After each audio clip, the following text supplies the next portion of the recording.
I don't hold a grudge for it though.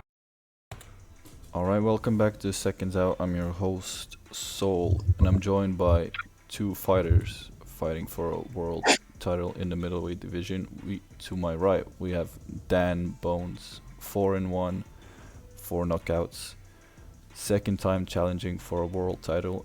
And to my left, we have Dante Evans, 4-3, also challenging for a world title. Hello, guys. Hello. Hey there. Okay, so Dan Bones, second time trying your luck again. How are you feeling? How are you feeling about this matchup that came so fast on you?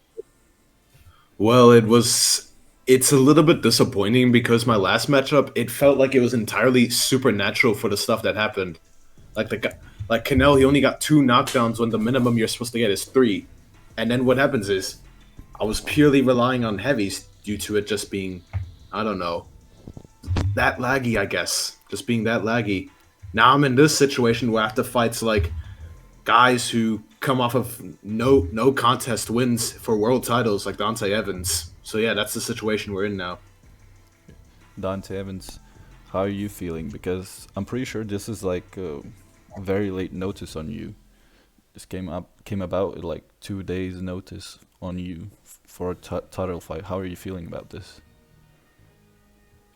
Well, I can say that it's kind of unexpected, really. And to be honest, this is my second time fighting for a title, and I think I feel ready for it. And whatever happens, it happens in the ring. Whatever happens, happens. What will happen is that you will get killed. That is what happens. Whatever happens, happens. Keep that in mind, buddy. It doesn't matter what happens, really. Yes, it does, Matt. Yes, it does. What happens, happens. You said that yourself. Your words, not mine, buddy. If it don't matter to me, I don't care. It does matter when you lose. I don't hold a grudge for it though. All right, that's where your weakness is. Anyway, let's move on. So, what else you got for us? So you're both seasoned veterans inside the ring, outside the ring. How are you both just feeling in general? Because I know, Dan, you've been preparing like hell, but also Dante, have you been training? Have you been active? Do you think you're active Yeah, enough? I always been active. What about you, Dan? You Well, I've came been off active, but what? you came off of round one KO. Also, take me through that. How are you feeling about that as well? Round Round one KO. Well, if anything, the best way I can say is that's what happens when old generation fighters fraudulent fight fraudulent new gen fighters who think they're shit because they're in the top 5 when the big dogs come in and just chew them alive. We saw that what happened in round 1. So yeah, it's really just a what happened there was really just a reality check for guys like Dante Evans who get fraudulent wins, I guess. Yeah. But also, Dan, in your last title fight against Canelo, you came in 20 pounds overweight. What happened? Oh yeah, that's where I'm a little bit embarrassed, but I don't know. I just let myself go because some stuff. I don't know. I can't even remember why. Do you think that also impacted your power? You could say that you had more No, power scoring those no, no, knockdowns. no, no, no. No. Whoever says that knows it doesn't know jack shit about the game. If you argue that if a 25-pound weight difference has impact on your power in this game, argue with Lua. Lua himself says that weight matters like 0.1%. Even with a 100-pound difference, it matters like what? 1% maximum. So no, it was all just natural power. It was all natural power. Dante, are you gonna be prepared for Dan potentially missing weight, and are you gonna accept that fight? Because new fight rules say if your opponent misses weight, you can either accept a forfeit win or you can accept the fight. But if you accept the fight, the loss will go on your record if you lose. But if you win, then you can win the title if it's a title fight. To be honest, I don't really care about the weight difference really. Whatever weight he really is, I'll still accept. I don't really care about that. A fight is going to be a fight, really. Okay, so you're both locked in. You're both ready to throw down tomorrow night.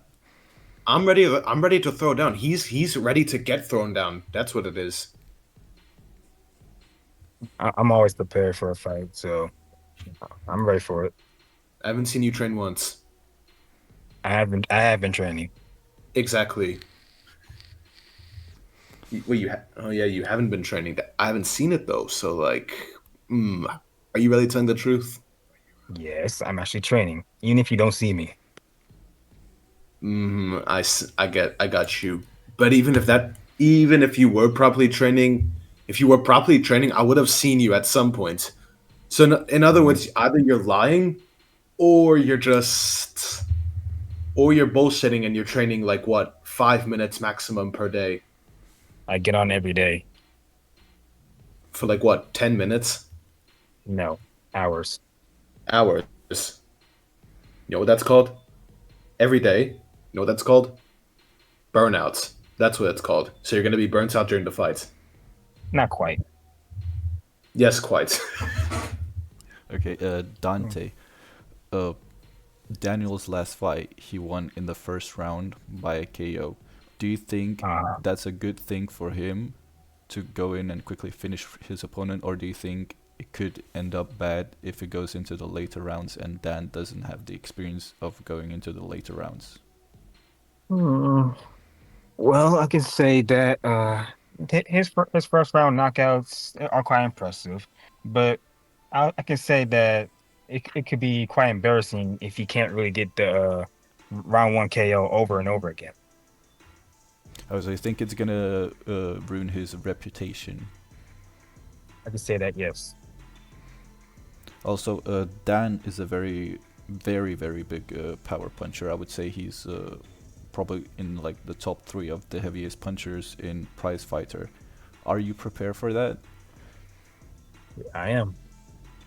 And then Dante is a skilled outboxer, I would say. Is that what would you call yourself, Dante? What would you call your style? Uh, I could say more of a I could say infighting and both outboxing at the same time. But in my perspective, I would say I'm quite a boxer puncher instead. All right. So then, how are you gonna go about countering that? Countering him, probably knowing what he's like. Looks and sounds like he's got a very weak chin on him. Maybe as weak as what was his name, Brad Matthews' chin, my last opponent. And what's gonna happen is he's gonna overextend. I'm gonna counter him from there. And once he does that, it's night. I don't even know if he can get up from the first knockdown. At least Brad Matthews could get up from like the first knockdown. I don't think Dante Evans can. He's not ready for that kind of punch. Okay, so what's your prediction then, Dan? Let's see. At the absolute tops, 4th round knockout. At the very top. But if we're going for like something realistic, 3rd round knockout. Okay, and Dante Evans, what is your prediction going into this fight tomorrow night? I How? could say that I could try to win. I could say by unanimous decision or possibly a round 7 or 8 knockout. Okay, so Dan, you're saying it's going to be in the first half, and Dante, what I'm guessing is you're saying it's probably going to go into the second half. Yeah. All right. Yeah. And I guess my final question is tomorrow night, depending on the results, Dante, if you win, and Dan, if you win, what do you see for yourself after that fight tomorrow night? I'd say let's start with Dan. So if I win tomorrow, correct? Yeah. Well then, I have a call out to make then if I win tomorrow. Okay, so I guess let's save that for tomorrow then. And Dante, Can we save that out for tomorrow? Can we save that for tomorrow, or I'll make it short.